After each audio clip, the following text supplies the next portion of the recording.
Good morning पर बच्चों, क्या हाल चाल। आशा करता हूँ आप लोग बहुत अच्छे होंगे। तो मेरे पेरेंट्स को लोग पुनः पहुंच चुके हैं हम फिजिक्स के एक न्यू चैप्टर के साथ। तो आज का हमारा चैप्टर है 12 परमाणु, जिसका आज हम पहला क्वेश्चन पढ़ने वाले हैं मेरे पेरेंट्स को लोग कि रदरफोर्ड के अल्फा प्रकीर्णन प्रयोग का संक्षिप्त वर्णन कीजिए, या रदरफोर्ड के अल्फा प्रकीर्णन परमाणु का निम्न बिंदुओं के आधार पर वर्णन कीजिए। है ना। क्वेश्चन है, बस आप लोग को क्या ध्यान रखना है कि रदरफोर्ड के अल्फा प्रकीर्णन। क्यों? क्योंकि मेरे पैरसुल्लो रदरफोर्ड नामक वैज्ञानिक ने क्या किया था कि परमाणु की संरचना को समझने के लिए परमाणु की संरचना को समझने के लिए रदरफोर्ड नामक जो वैज्ञानिक थे वह एक स्वर्ण पन्नी लिए। क्या लिए? स्वर्ण पन्नी को लिया, और उस स्वर्ण पन्नी पर क्या करते हैं? अल्फा कणों की बौछार करते हैं। क्या करते हैं? अल्फा कणों की बौछार करते हैं। तो उन बौछार करने से उन्हें निम्नलिखित परिणाम प्राप्त होते हैं। अब वो कौन कौन से परिणाम प्राप्त होते हैं, चलिए हम देखते हैं अपने डायरेक्टली डायग्राम को देखते हुए। तो हम देखते हैं मेरे पास गुल्लो कि हमारा डायग्राम क्या है। तो ये रहा हमारा छोटा सा डायग्राम। तो सबसे पहले आप थोड़ा सा पहले क्वेश्चन को लिख लें, है ना। रदरफोर्ड का अल्फा प्रकीर्णन का संक्षिप्त वर्णन। चलिए क्वेश्चन को आप लोग लिख लीजिए। मैं डायरेक्टली थोड़ा सा आप लोग को डायग्राम दिखाऊंगा ताकि आप लोग बहुत ही प्रॉपर तरीके से इसे समझ पाएंगे।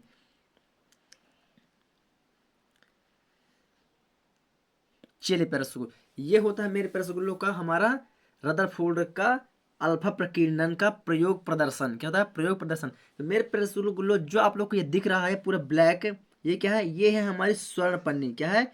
ये हमारी स्वर्ण पन्नी जो पूरा ब्लैक ब्लैक दिख रही है, ये है हमारी क्या? स्वर्ण पन्नी। ये होती है हमारी स्वर्ण पन्नी। अब क्या होता है मेरे पैरासुल्लो, जो रदरफोर्ड हमारे वैज्ञानिक थे, उन्होंने ये स्वर्ण पन्नी पर अल्फा कणों को बौछार किया।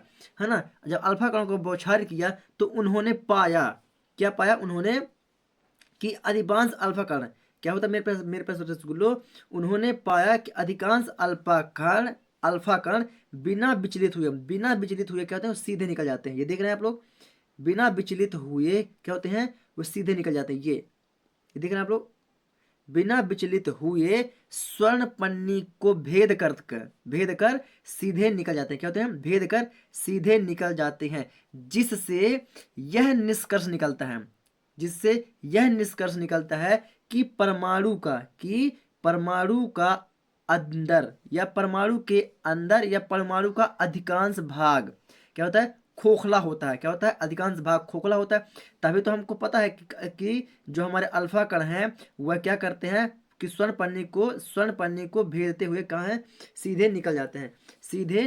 सॉरी, आप लोग को दिख नहीं रहा होगा, एक मिनट थोड़ा सा मेरे पर बच्चों, है ना। यस,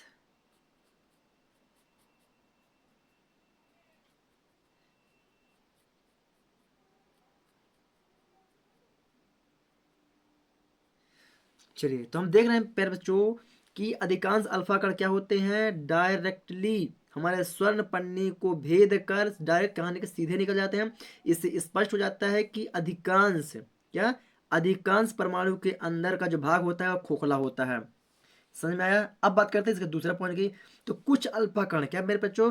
कुछ अल्फा कण, क्या मेरे बच्चों? कुछ अल्फा कण पथ से विचलित होते हुए गुजरते हैं। कुछ अल्फा कण पथ से विचलित होते गुजरते हैं। जैसे ये अल्फा कण गया हमारा, ये गया और अपने पथ से सीधे जाने के बजाय ऊपर की ओर विचलित हो गया।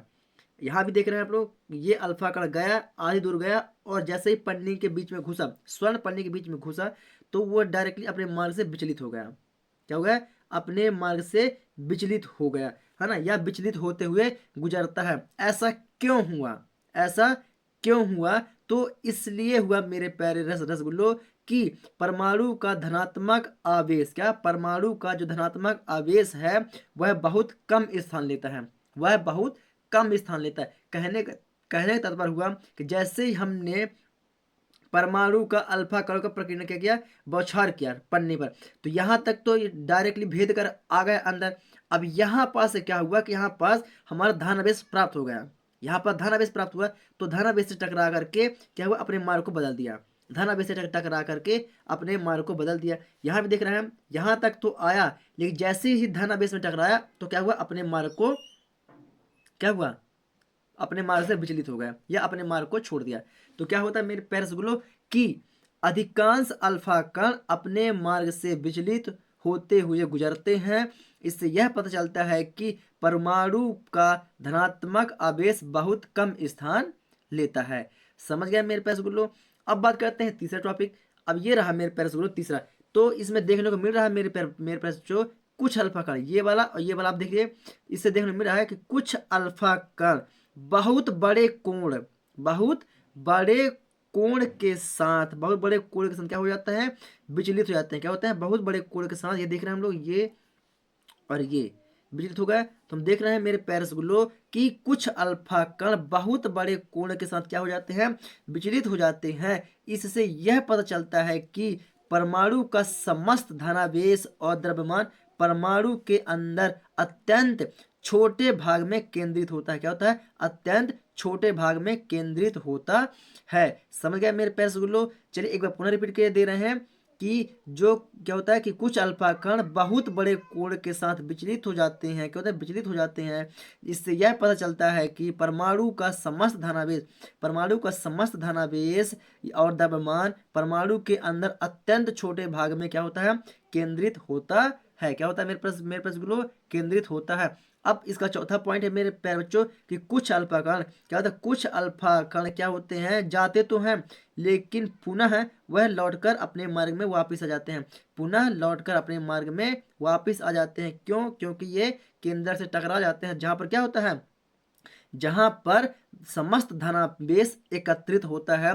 तो धनावेश से टकराकर पुनः लौट के वह अपने मार्ग में वापस आ जाते हैं। तो आशा करता हूँ मेरे प्यारे रसगुल्लों आप लोग को यह प्रॉपर तरीके से समझ में आ गया होगा। समझ में आया तो वीडियो को लाइक कर दें। चलिए अब इसे क्या करते हैं, अपने नोट्स कॉपी में लिख लेते हैं। तो प्यारे बच्चों आप लोग डायग्राम को प्रॉपर तरीके से बना लीजिएगा, है ना। डायग्राम को बना लीजिए और डायग्राम को बनाने के बाद चलिए ये रहा हमारा पूरा प्रकीर्णन, अल्फा कणों का प्रकीर्णन का परिणाम।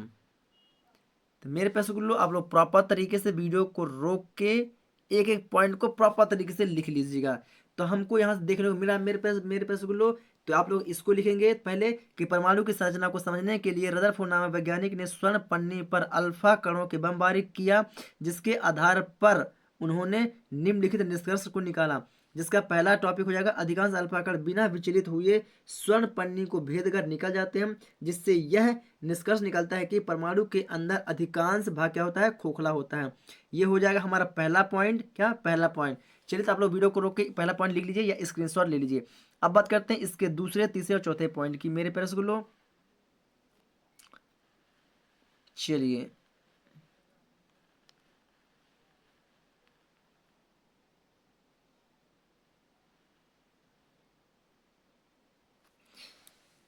ये रहा बच्चों हमारा